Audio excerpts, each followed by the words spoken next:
Hello everyone and welcome to the channel. I'm back to break down this 8-game MLB DFS slate on DraftKings and FanDuel. Before we get into it, if you do enjoy the content at any point in this video, if you could please leave a like on this video, subscribe to the channel, and hit the notification bell, I would greatly appreciate that. Recently got up to over 500 subscribers, so thank you to everyone that has supported so far, and thank you to everyone that's watching this video today. And if you are going to be playing MLB every single day, grinding throughout the season, I do offer further premium content over here on Patreon where you can get access to my daily FanDuel and DraftKings positional power rankings, cheat sheet, MLB data sheet, hot hitter StatCast data, splits leaderboard, team hitting data, bullpen data, and MLB Discord chat access. Lots of good tools to help you guys win some money. And a lot of good insight from me as far as all of my research that I do day in and day out when I get to really dive deep into all the weather, the ballparks, the pitching data, and all that stuff. I'm going to give you my power rankings, my top plays at each position regardless of salary, and then my cheat sheet, which I'll break it down salary-based if you need some cheaper plays, some mid-range plays on DraftKings and FanDuel. That's where you can gain access to that. And with that being said, let's go ahead and start breaking down this slate today. So we're going to break down the pitchers that we want to target first, and then we'll break down bats after. As always, I like to sort my sheet by K rate. It's fantasy sports. We get points for strikeouts. And the top guy on the slate today is going to be Tyler Glasnow, taking on the Boston Red Sox. He has a 35.5% K rate overall, 13.1 swinging strike rate, a 34.6% K rate against right-handed hitting, and then a 36.6% K rate against left-handed pitching, and actually really excels against left-handed hitting. I don't know why I said pitching, hitting.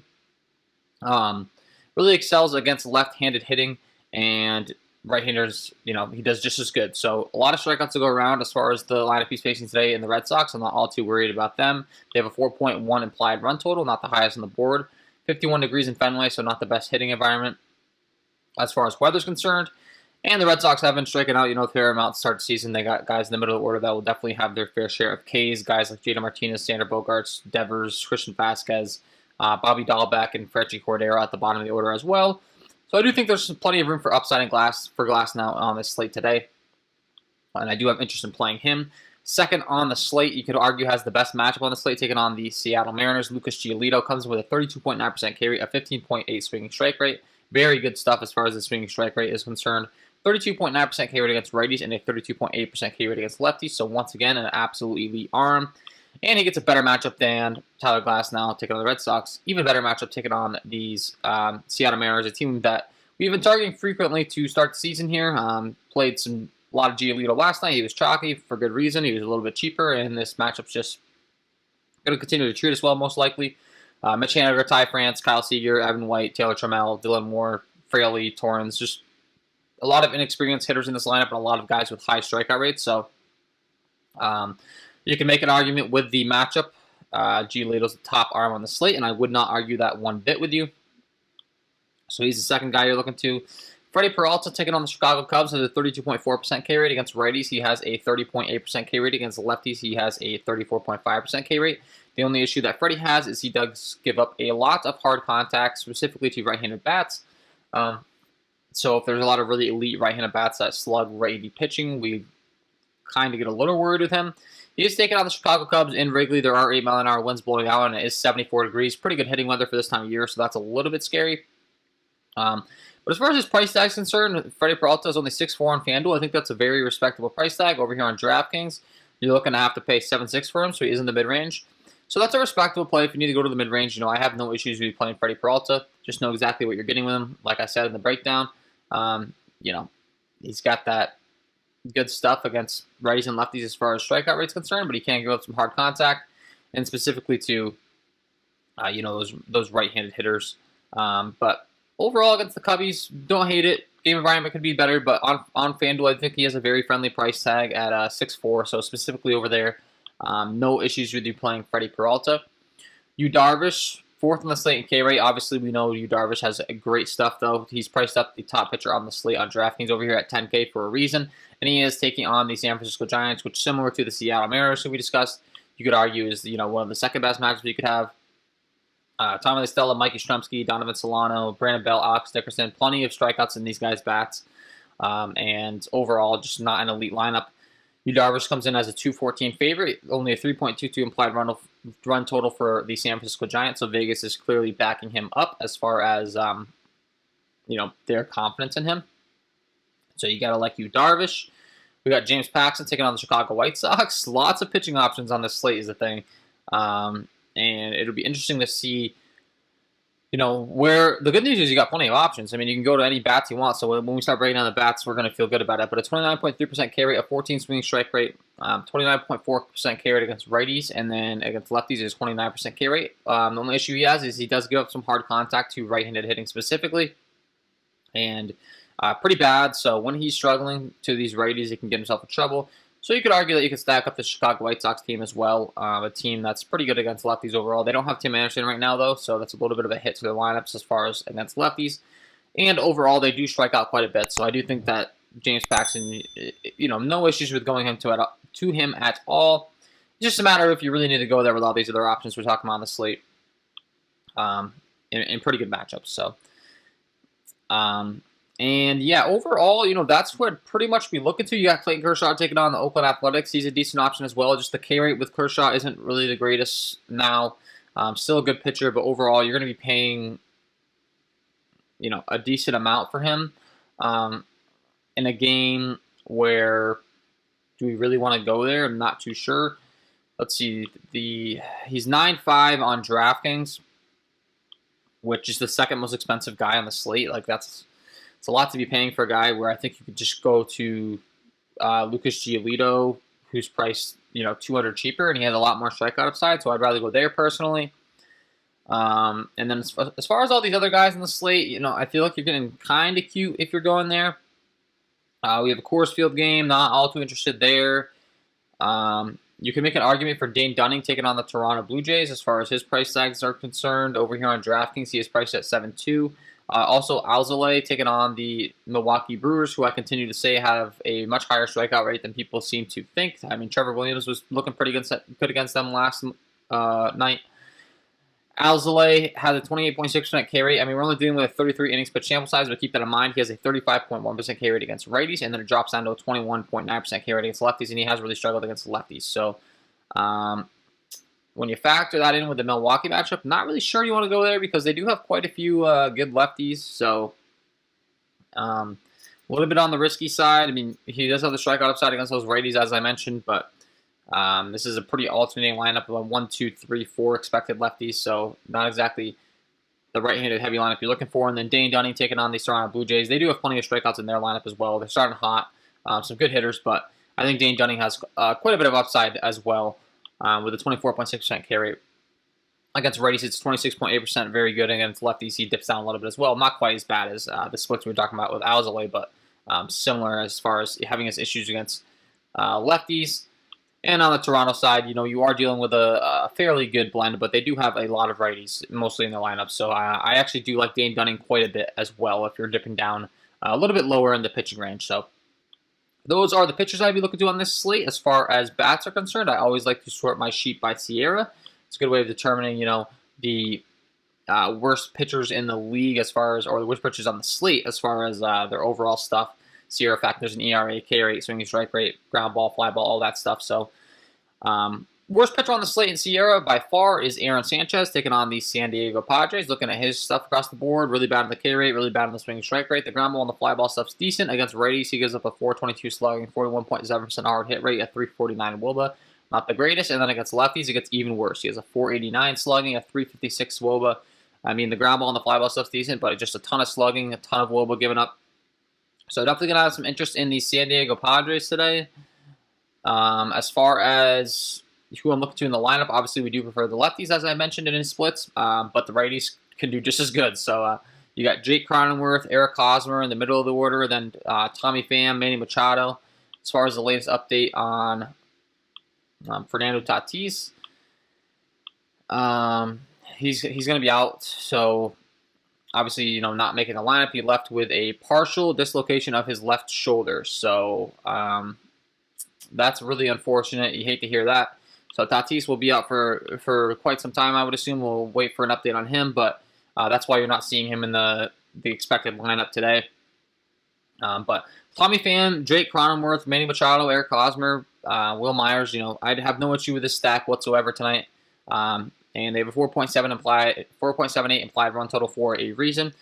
And from a DFS aspect, with Tatis being out, that's going to make this stack a little bit cheaper. So, that's a benefit as far as DFS is concerned, strictly for price tags. Obviously, I wish Fernando Tatis the best, but a little bit of a cheaper stack there tonight. Martin Perez taking on the Tampa Bay Rays, 18% K rate, 9.5 swing strike rate, not good. Against righties, he gives up a 460 slugging, 344 WOBA. Against lefties, he's very solid across the board. He's taking on the Tampa Bay Rays today. As far as how their lineup's going to shape up against the left-handed arm, we are dealing with, let's see, Emmanuel Margot, Randy Arozarena at the top of the lineup. You got Yandy Diaz, Mike Rousseau, Willie Adames, Mike Zunino. With a few lefties in there, Austin Meadows, Brandon Lau, Kevin Kiermaier. But all the righties I will like for sure. As mentioned, Martin Perez's struggles, specifically Randy Arozarena. We know that guy has tons of power. Yandy Diaz against lefties. Mike Rousseau against lefties specifically. Great option to be targeting. Really rates lefties. Willie Adames, I have no issue with him. Mike Zunino as a catcher. Really good against lefties. And you need that catcher spot over on DraftKings. I have no issues with going to him. For sure today, priced right now at 4-1, so not really the cheapest guy you could look into. Mike Rousseau at 4-3, Yandy Diaz at 3-8. And a few options you can be looking to for sure on this slate today. Those Tampa Bay Rays, don't mind stacking them up. Tanner Rourke taking on the Texas Rangers. Really bad across the board. Ground ball, fly ball, strikeout rate, swing and strike rate. Just nothing good going on there. Against righties, a 517 slugging. Against lefties, a 483 slugging. Just not good, and I do think these Texas Rangers is a good stack today. We got Kenner Fafella at the top of the lineup, David Dahl, Joey Gallo, Nate Lau, Nick Solak, Ronald Guzman. Lots of power to go around in this lineup, a 4.48 implied run total.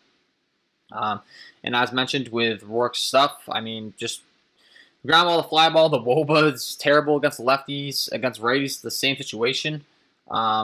If anything, I would say that we do want to prefer to target the lefties because the ground ball and the fly ball rates are just that bad with a 43 slugging. But of course, the righties aren't bad at all. But just these lefties can really rake on this Texas squad. David Dahl, Joey Gallo, Nate Lau, Ronald Guzman. All those guys have a ton of power. And they do have some cheaper options as well. And guys like Brock Holt. He could play Jonah Heim in the catcher spot. Leotis Tavares, the young talent top prospect. Look for him to have a bigger season, and he's in the 9 hole, so that takes a little bit of pressure off him if you want to put him in your lineups. So definitely have some interest in the Texas side here. Chase Anderson taking on these New York Mets. Really bad across the board as well. Plenty of arms to target. This slate has plenty of pitchers and plenty of bats. So, you got plenty of options is what I'm getting at here. Against lefties, the ground ball and the fly ball rate's not good for Chase Anderson, but specifically against righties, he really, really struggles. A 547 slugging, 42.1 hard hit rate, 373 WOBA. Really bad against right-handed hitting, but not like he's all that much better against lefties as well. The hard contact's a little bit better, the slugging's better, but the ground ball and the fly ball stuff's still bad. And if there's a good enough lefty against him, I am not scared whatsoever. As far as the New York Mets run line is concerned, they come in with a 4.8 implied run total. There are 6-mile-an-hour winds blowing in Philadelphia. It is 66 degrees, but 4.8 implied run total. Brandon Nimmo, Francisco Lindor, Michael Conforto, Pete Alonso, Dominic Smith. Feel real confident stacking this team up as well. Specifically the righties that rake. So Pete Alonso at 3.7, he's in a great spot today. Taking on Chase Anderson. So definitely like him. Then you got Alzolay taking on these Milwaukee Brewers. We already mentioned his splits issues against righties. He's very, very good against lefties. He really, really struggles, so that's going to make us definitely like a guy in a Christian Yelich in Wrigley Field. The wind blowing out 8 miles an hour. Colton Wong, Keston Hiura as a righty, so no. Colton Wong, Christian Yelich, Travis Shaw, Omar Narvaez, all the lefties, specifically Christian Yelich, of course, at 4K. Really like him in this matchup with a guy that's really struggled against left-handed hitting. Can't go wrong there. Got to like him. And then this is where things get, a little bit better as far as pitching is concerned. But I will say we have one more guy that we really want to target, and that's Chris Bassett taking on the Los Angeles Dodgers. Against righties, very good. Against lefties, very bad. There's a trend here. Another splitsy guy who just really good against one side, but not so good against the other, which is great. I mean, we're talking about these guys and their splits, and we know when we're targeting these lineups who we can go to. Milwaukee, target all the lefties. Chris Bassett and the Dodgers, target all the lefties. Martin Perez and the Rays target all the righties. So, you get the point. Chris Bassett As far as who we're looking to in this one, of course, the Dodgers do have some great lefties on their squad. It's not like we're going to be lacking any talent. Corey Seager, Cody Bellinger, Max Muncy, Edwin Rios, Gavin Lux, all of the above. Love these guys. 12 9-hour winds blowing out in Oakland. Oakland typically a ballpark that people refuse to roster hitters in because it's not the best friendly hitting environment, but when you have guys that can hit the ball 450 feet, you don't really have to worry about that. So I definitely do like these Dodgers lefties today. And then Stroman's a guy that's really good ground ball and fly ball, so I wouldn't really recommend targeting him, even though his K rate and his swing strike rate's low. He does a really good job keeping the ball on the ground. I'm not really trying to target him from a fantasy aspect. And then once we get down past him, we're looking at some more guys on the slate, and this is where I really like to dig into splits. We had mentioned Freddie Peralta's hard contact issues. You can definitely go ahead and stack up those Cubbies if you're interested. But overall, these guys down here, not exactly the worst numbers. James Paxton against the Chicago White Sox. We mentioned his struggles against righties. We could maybe play a low-owned Chicago White Sox right-handed heavy lineup. But more specifically, the most obvious one is Luke Weaver going into Coors Field. Game we haven't really talked about so far, but we have to because it's Coors Field. And we'll kind of wrap up the slate breakdown with this one because you're going to have to be playing bats in this game or fading it, and it's kind of the elephant in the room, so to speak. You got to look at this slate every single time there's a Coors Field game on it. There are 13-mile-an-hour winds blowing in. It is only 45 degrees, so it's looking like it's not going to be really good hitting weather in Coors. Maybe a good reason to fade, but Luke Weaver across the board, just really underwhelming, not good. The ground ball and fly ball stuff's terrible. The hard contact's terrible. Against righties, he's terrible. 447 slugging and 47% hard hit rate. Ground ball and fly ball stuff is terrible. Against lefties, it's not like it gets much better. So Luke Weaver overall, just not a good pitcher, so that makes these Colorado Rockies an obvious candidate. You got Tapia at the top of the order, Gary Hampson, Trevor Story, Charlie Blackmon, CJ Cron, Ryan McMahon, Josh Fuentes. All of the above. No issues with stacking them up. It's the only issue is with the weather, but Luke Weaver's numbers are just really, really bad. So have no issues with the Colorado Rockies bats. And then, of course, German Marquez, the other pitcher in this game, taking on Arizona, much better. Ground ball, fly ball stuff's pretty good. Against righties, he's very good. Against lefties, that's where he kind of struggles. So if you're looking to play someone against German Marquez, I would recommend sticking to the lefties on this Arizona side. And you do have quite a few lefties that you can target. Josh Rojas, Keltel Marte, David Peralta, Asdrubal Cabrera, Eduardo Carrasco, Pavin Smith, and Steven Vout. Those are the guys that I would be looking to in this one. And that is my overall breakdown for this slate today. Before I let you guys go, I got to give you my home run call of the day. Let's get into it. And my home run call of the day today is going to be Pete Alonso taking on Chase Anderson. We mentioned his hard contact issues. He has a 21.7% K rate, doesn't really strike anyone out, a 35.3% ground ball rate, a 43% fly ball rate, giving up a lot of hard contact with righties specifically, a 547 slugging, 42.1% hard hit rate, and a 373 WOBA. Really does struggle against right-handed pitching, and then when we break down his repertoire, on average a 92 to 93 mile-an-hour fastball. Looking at how Pete Alonso does against that pitch, a 588 ISO, 555 WOBA, absolutely crushes it over 29 batted ball events, so a pretty large sample size there. Chase Anderson also displays a cutter and a curveball that he throws against right-handed pitching oftentimes. Pete Alonso has a 300 ISO against that cutter pitch, a 341 WOBA, and then breaking down the curveball, he crushes that as well. A 232 ISO, a 366 CX WOBA, and a 217 WOBA overall. Lots of hard contact to be given up here to Pete Alonso. Love him in this matchup, and he is my home run call of the day. So there you have it, guys. Pete Alonso, get him in your lineups. He's going deep tonight, and that is all for me on this one. If you did enjoy the content, if you could please leave a like on this video, subscribe to the channel, and hit the notification bell, I would greatly appreciate that. I wish you guys all the best of luck tonight, and we will see you in the next one.